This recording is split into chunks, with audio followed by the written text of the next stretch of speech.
is a surprising fact that both leading skeptic Bart Ehrman and the Apostle Paul both agree on.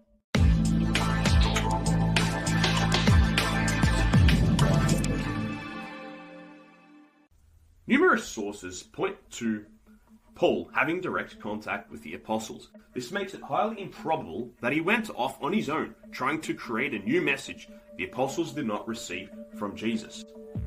Adding to this, Ehrman, in a discussion with a Christ myther, said the following: Paul makes an off-the-cuff comment about James, brother of the Lord. There's no doubt about Paul writing Galatians. I know thousands of historians of the ancient world, and I don't know any one of these scholars who doubts that Paul wrote Galatians.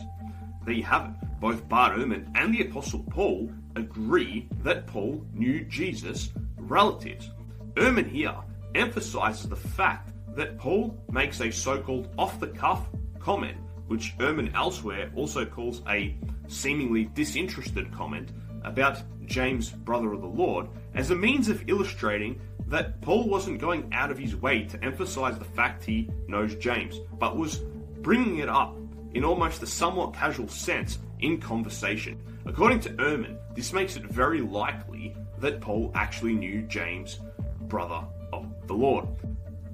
Building on this, in a 2016 blog post, Ehrman claimed the historical man Jesus from Nazareth had a brother named Jesus. Paul actually knew him. Given all this information, what do we find in Galatians?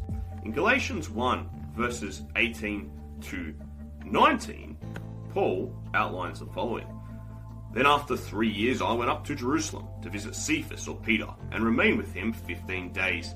But I saw none of the other apostles except James, the Lord's brother. Paul spends time with Peter and James, who we know from Acts 15 played a prominent role in the early church. Why would Paul mention these names in a letter during a time period in which both Peter and James were still alive, if either of them could easily shut down this claim as a myth? Paul would definitely be taking on a lot of risk. In Galatians 2:9, Paul also records being sent out by John at a separate point in time. This is further supported by the book of Acts. In Acts 15:12, both Paul and Barnabas are mentioned as being present at the Council of Jerusalem. All this demonstrates that Paul was closely connected with the early apostles, making it even less likely he was off creating his own unique brand of Christianity.